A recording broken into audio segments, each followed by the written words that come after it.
Hey there cherries, it's Jessica here from A Cherry on Top, and today's video is for our July YouTube hop, and the theme of this hop is adventure.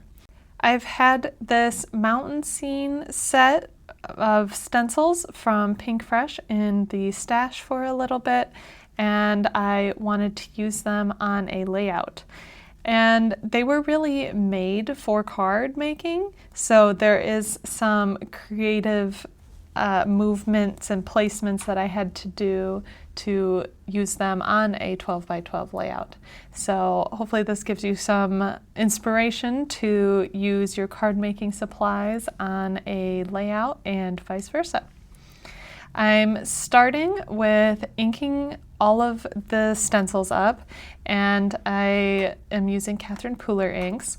I decided to switch up my colors a bit, and I did them 3 times, and now I can cut them out and you'll start to see how I'm using them on a layout. So what I figured is if I wanted a mountain strip all across the background, 3 of them would be enough, so that's how many I inked up. And then I cut them all out and put them to the side for now. I'm also ink blending the background, still using the Catherine Pooler inks, and I like to grab the largest blending brush I can find when I'm doing a whole background like this. And also, I'm not super concerned with having a perfect blend. This is such a large canvas where that would take forever to do, and that's not really what I'm interested in, especially because I know I wanted to go in with some sprays and mixed media and mess it up a little bit afterwards anyways. I really liked the flowing water part of this stencil, but to use it for 12 by 12, I started to just use the top half of it, and then I'm going to cut out a shape that I'll use as my own stencil. And you can see this isn't super complicated. It was just a really easy shape to cut out and stencil.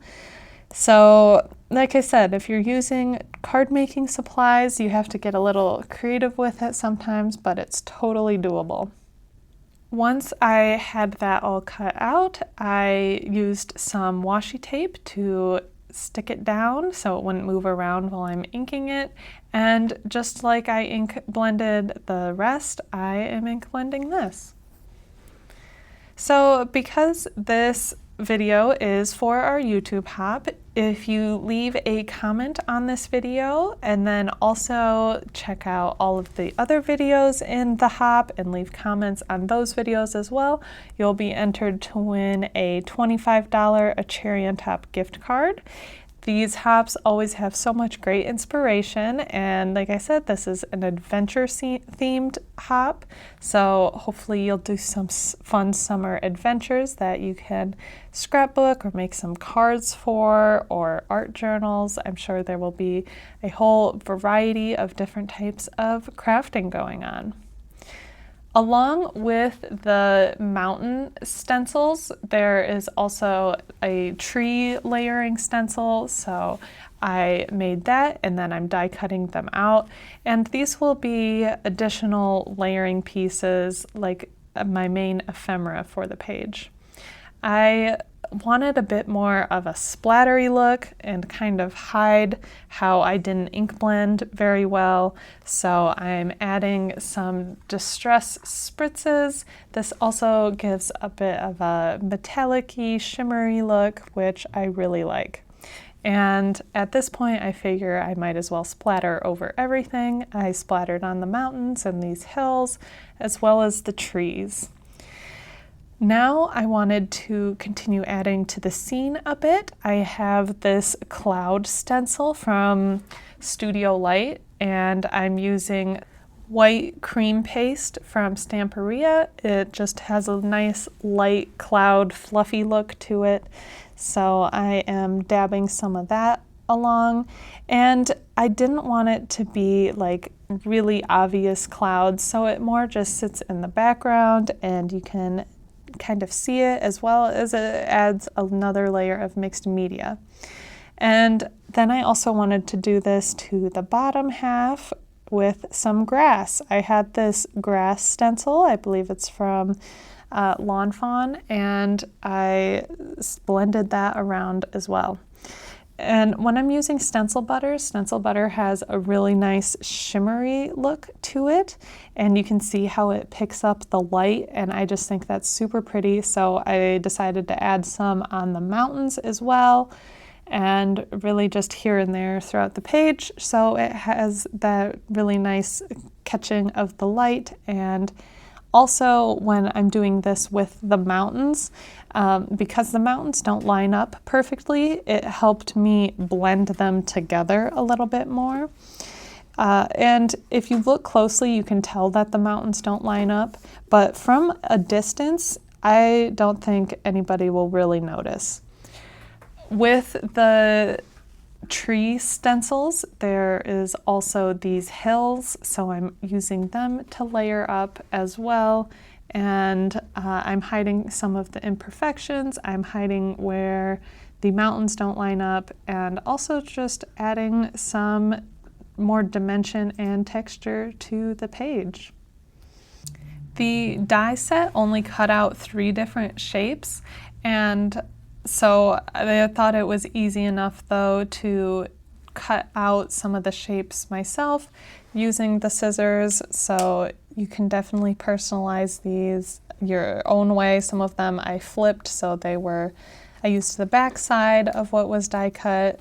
And after I got all that done, I decided to add some more stencil butter, and I tried to add it along the base of these hills so it would have a little bit of shading on there.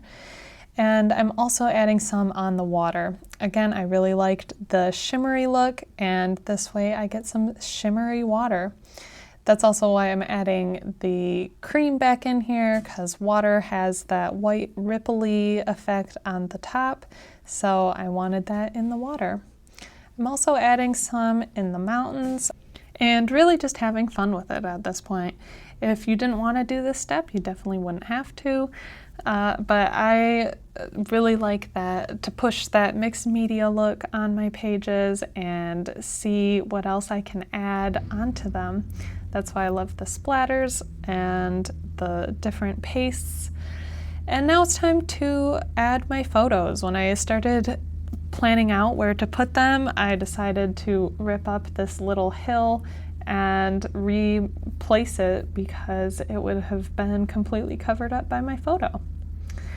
Now I'm adding in all of the trees, and I feel like this is the step that really starts to bring the whole scene together. I love the look of them. I have a lot of single trees or groups of 2, and I just tried to place them here and there throughout the page. I originally wanted to have the larger trees towards the front and get smaller when it got closer by the mountains, because you really wouldn't see a tree on a mountain way up there. So I didn't add that many very close to the mountain. There was this one smaller one that I thought would work, or if I had some closer ones, I tried to again cover up some of the seams in the mountains that I wanted to hide.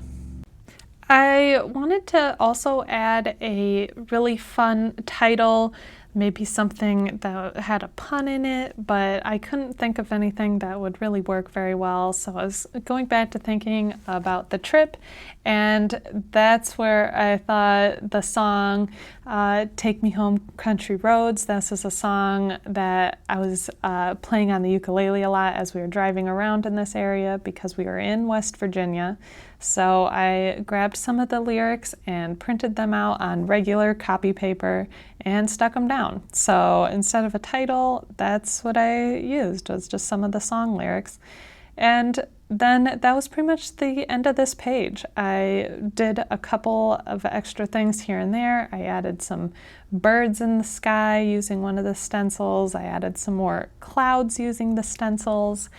And I am really happy with how this page turned out. A lot of my pages, I add a lot of layering and they end up really thick, but this page was super thin at the end, which is something that was different for me, but I'm still super happy with it. I hope this inspires you, and make sure to check out the rest of the hop. Thanks for watching.